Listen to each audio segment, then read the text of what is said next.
Well, hello and happy Sunday. Welcome, all you wonderful pet parents. Thank you for being here with me live. If you happen to be catching this on a replay, thank you for being here as well. Of course, throughout the entire broadcast, today we're talking about why dogs pull on the leash and what you can do to resolve that issue.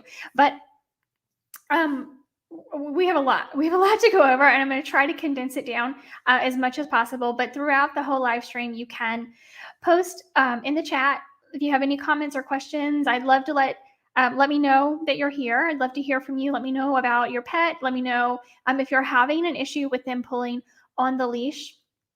Also, if you are watching a replay of this, you can still post in the comment section, and I will come back and reply to you as well. So thank you again for spending part of your Sunday with me. So we're talking about why dogs pull on the leash and what you can do to help resolve the issue. So first and foremost, we want to talk about like all the wrong answers, because there are a lot of wrong answers out there as to why dogs pull on the leash. Some people think that they're trying to be the pack leader. Some people will say they're trying to be the alpha dog, or they're trying to be dominant over you. And literally none of this is true. None of this is true at all. The reality is so much simpler than that. And simpler is better, right? So the reality of the situation is that, one, dogs just inherently walk faster than we do.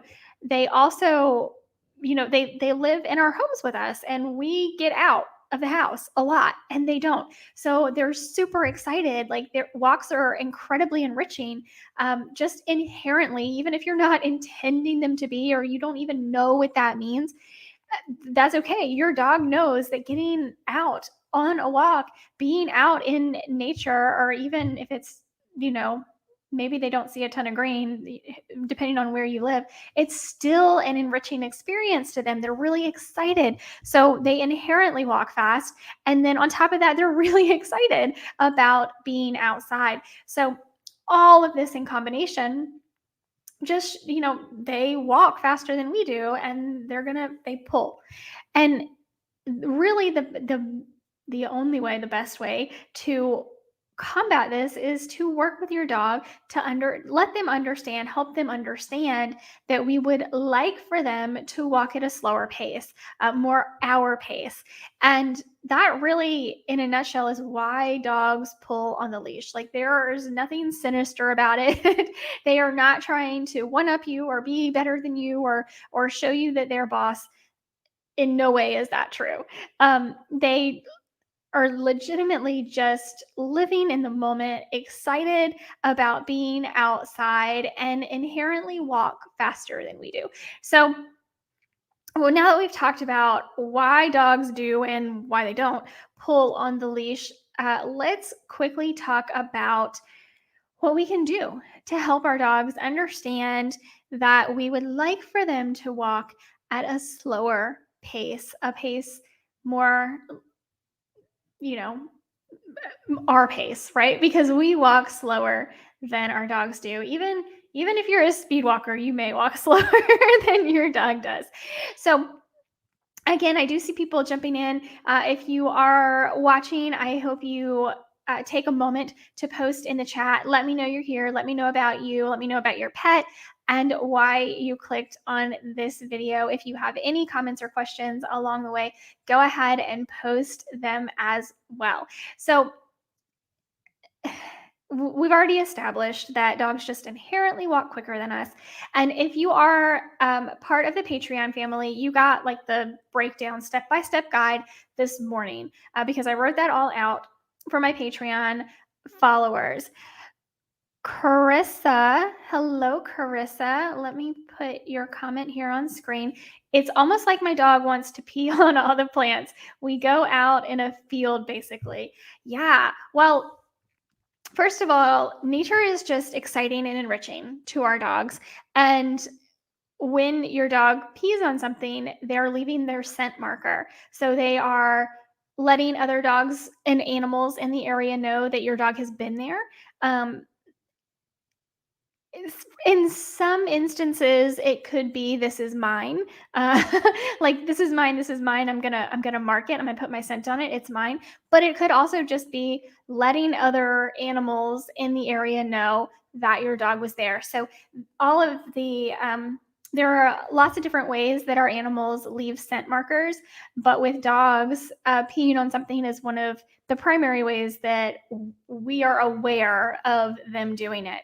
Of course, there are scent glands all over the body, and they can rub up against things, and scent glands are also in the paw pads. But there's so much information that other animals get from urine. They could be getting information about what kind of dog your dog is, how old they are, what they eat, what, like, if they have any health issues. There's a lot of information to be found in the urine. So they could be talking, they just could be, he could be talking back and forth, or he could be saying, "This is mine. I'm going to put my scent on it. This is mine." And it could be a combination of both. But that's a very, your dog best. That's one thing that I really like want to hit home with people, is that I can speculate till the cows come home, but without seeing your dog, and also without living with your dog, your dog best. So as long as they are not, there's not a lot of anxiety around that, then it sounds like your dog is enjoying himself and having fun. um, but as far as not pulling on the leash, again, we said they just inherently walk faster than we do, and they're super, super excited. But pulling on the leash can be dangerous for a number of reasons. One, and I talked about this on the Patreon post. So if you are interested in becoming part of the Patreon family, you get all new content, exclusive content. You get first look at content. So, like this morning, the Patreon family got all of the information for this live earlier this morning. You can join for as little as $1 a month. That helps me to put, bring new content to you guys. So you can check the links in the description, or just go to Patreon and search Jessica Fisher, and you'll be able to find that. So Richard says, "How do you tell the difference between marking and relieving themselves?" Interesting. I actually, I have another video on YouTube about that, and it really has to do mostly with knowing your dog, also how they either urinate or mark, the areas that they do it, and also um, the environment. So if there's something stressful going on in the environment, or maybe a new animal has been in that area, there are a lot of factors that go into figuring it out, and it all has to do with knowing your animal. So there's really no drama involved in your dog just relieving themselves, right? But if they're marking, then you're probably going to notice that maybe it's in an area that another animal was recently in, or a new area that your dog has never been to before. Or there could be, signs of anxiety and stress if your dog is, anxious or stressed about any situation, really. Somebody new in the house, somebody recently leaving the house, lots of different things. Even a new piece of furniture coming into the house can be really stressful for some animals. So there's lots of different factors, and it really involves getting one-on-one with you and your pet to figure it out. Generally, a pet parent is going to know, like, they're going to understand that in one instance their dog is just relieving themselves, and there's no hoopla about it, and in another instance it's like, oh man, there was something new or stressful, or something recently, someone recently left, or there was another animal in there. And so there's a lot of circumstance to it. But to get back to, thank you for your questions, Carissa and Richard. I really appreciate both of you for being here. And feel free to continue to ask questions, or just post comments if you have any. So when we're walking our dog and they are pulling on the leash, that can be dangerous for a number of reasons. And one of the things that I always tell, I say it a lot online, but I always tell all of my in-home clients is that I never recommend attaching a leash to a collar. For me, collars are, fashion. They're cute. They also can hold any ID tags, things like that, but they're not functional in the way that, like, I don't want to attach a leash to a collar because our dogs' necks are very, very sensitive and can be easily damaged. And if you do have a dog that pulls, especially if you have a strong puller or if you have a tiny little dog, there is a considerable amount of damage that can happen very quickly. So I always recommend attaching leashes to harnesses. And for pullers, I also really like harnesses that have not just the back attachment like most harnesses do, but also a front attachment. And I'm going to talk a little bit in a minute about why that is so important. But, it's not all about the equipment we use. Um, like equipment is is secondary. Like it can help us in circumstances, but it's not going to fix your problem. A lot of people just want like a quick fix. Let me buy something that's going to fix my problem, and that's not the case. And that's kind of the culture we live in, which is a bigger story. But don't just treat the symptoms, treat like the root cause of issues. So we actually want to work with our dogs.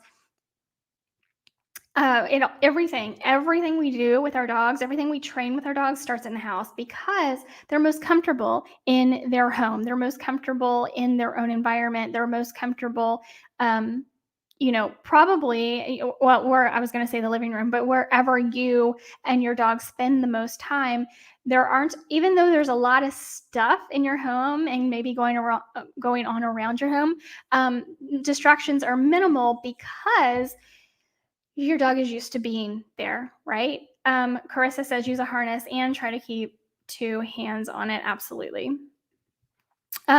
So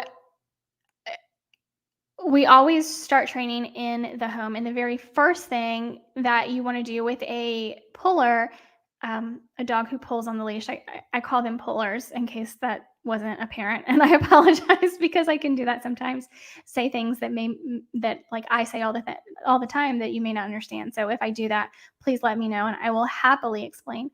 I call dogs who pull on the leash pullers. So what was I saying? This is absolutely what I start with when you have a dog who pulls on the leash, but I generally start this with every dog because it's the foundation of so many different trainings. We want our dogs to check in with us. We want our dogs to get used to the idea that looking at us and checking in with us is like, we want that to be like second nature to them. We want them to do it all the time because we want our dog to feel comfortable in any possible environment and know that they can check in with us at any time to get cues from us as to, yep, everything is okay, or you know what, nope, we need to turn around and go the other way, or whatever the instance may be. Is it okay to cross the street? Is it okay to run, play with my friend? Is it okay to do this or that?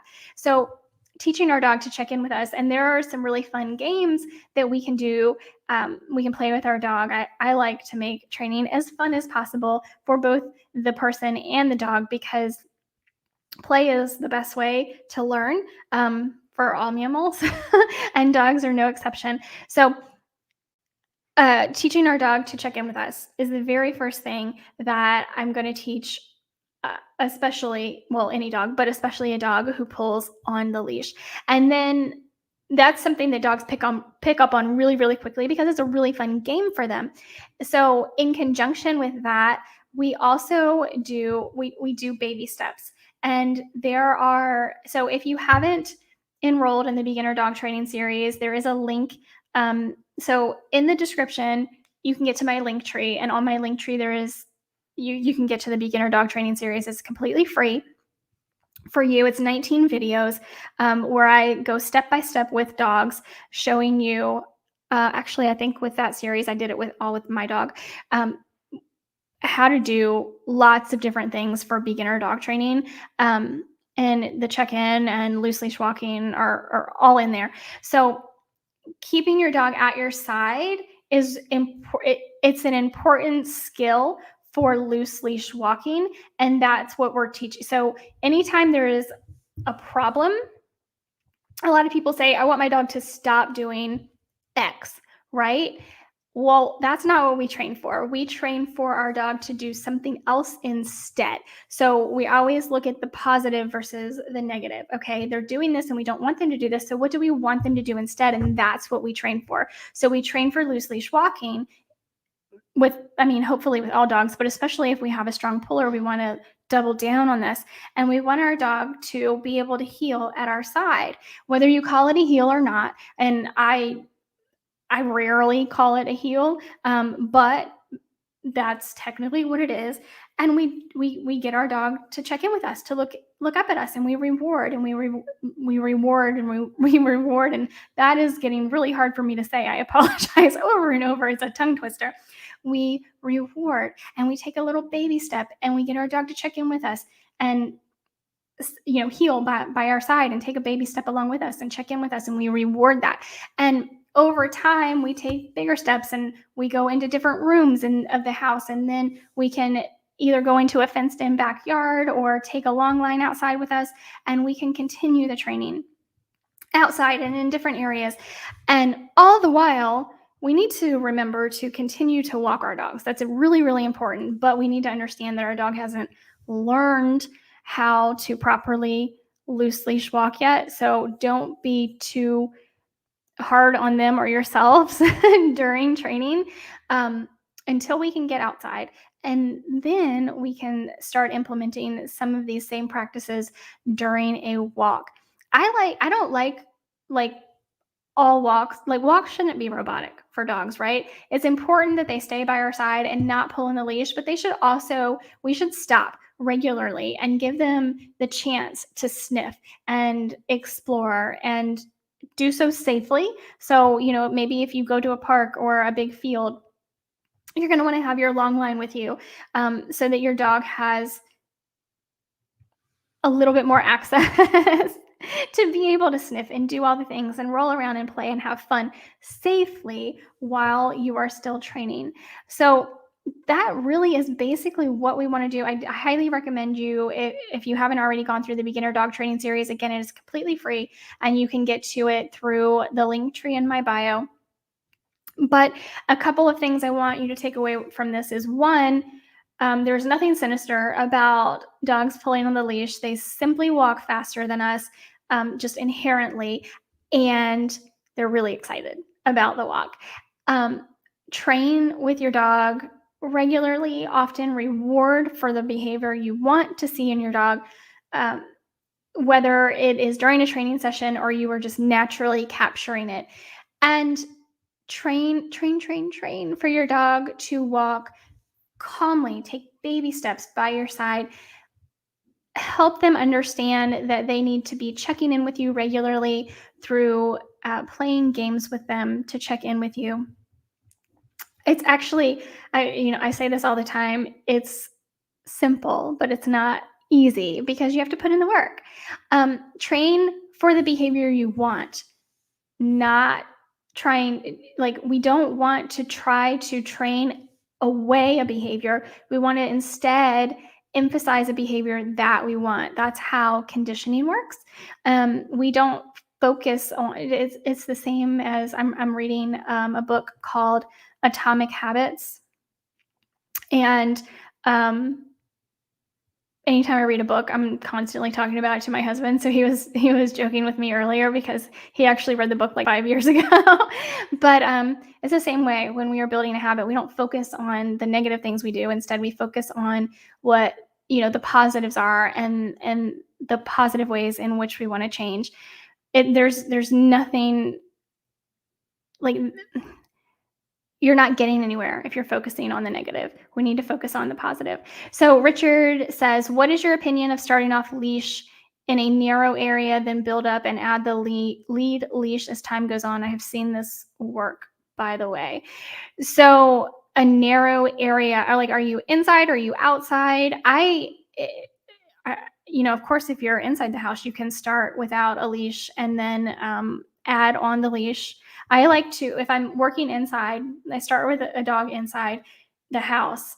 I start without a harness or a leash. And then as the dog gets more used to it and really good at it, then we can add in the harness, because that's a confounding variable. And it's going to change things up for your dog. And we may have to take a step back in training once we add the harness, because your dog is like, oh, this is something new, I don't understand anymore. It's totally natural. And then we work up to adding the leash on top of that. So Richard says inside. Yes. So yeah, absolutely. So start without the leash. And I highly recommend inside the house, you start without the leash. We want to remove as many confounding variables as possible, as many distractions as possible. And that harness and leash are distractions to your dog, because in their mind, they have already equated harness and leash with going on a walk. So they're going to be excited to get out that door. So you absolutely want to start without the harness and leash. And then slowly, there's another video on my channel about the 3Ds of dog training, because you always start very, very super basic. You add distance, distraction, and duration are the 3Ds that you add slowly over time, and continue to reward, of course, through all levels.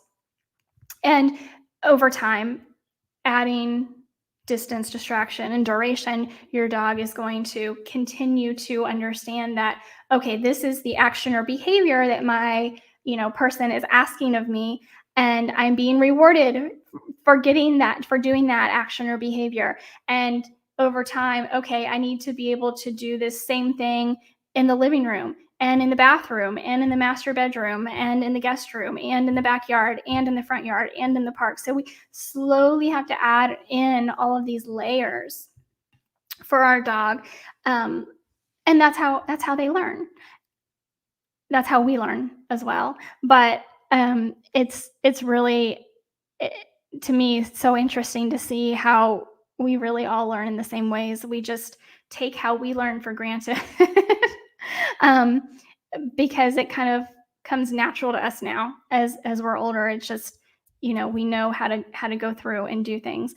But yes, absolutely. So start without the leash inside the house, slowly build up to that, and continue that. Like I said, that's a distraction. So we want to get to a point where we can then add a distraction, such as putting their harness on and continuing the training and rewarding for the behavior or action that we are looking to see with our dogs. So that's basically it for dogs pulling on the leash today. There, again, are other videos. There, how do I want to say this? In the beginner dog training series, which you can get to through the link tree. Again, it is completely free to you. You just, put in your email, and then you'll get an email with your login and password. And yeah, it's like I show you step by step with my dog. So with that, we're going to go ahead, and unless you have any more questions, which you are absolutely welcome to go ahead and ask in the chat, we're going to go ahead and end. We're almost at 30. I was like today when I was planning the day, I was like, I'm going to be able to breeze through this in like 15 minutes. No big deal. And we're already at almost 30 minutes. So you guys are awesome. Thanks so much for asking your questions and participating. I appreciate them very much. And I appreciate you for being here. I know that you and your dogs are going to be better off because you were here and you put in some effort. So train for what you want to see, not for what you don't want to see. Does that make sense? Don't worry about the bad behavior. Worry about the behavior you want your dog to be doing instead. So I hope that makes sense. Let me know. And I do hope to see you over on Patreon, because we have a really tight-knit little family over there. Again, you can join for as little as $1 a month. You get exclusive content over there, behind the scenes, and first look at everything else that goes live. And I haven't said this for a few weeks, and I don't know why. I just like bleh, it just keeps like not hitting my brain. But definitely, if you have not already checked out the podcast, I hope you go to wherever you get your podcasts. It's everywhere, and search the Pet Parenting Reset and follow along. There's some really great podcast episodes over there, if I do say so myself. I put a lot of work into them, and there are some interviews on there as well that are incredible. I'm going to be bringing you some more interviews this year, so I hope you follow along there. Thank y'all so much for being here. I hope y'all have a wonderful rest of your day, and give your dogs and cats some extra love from me. Until next time, bye, guys.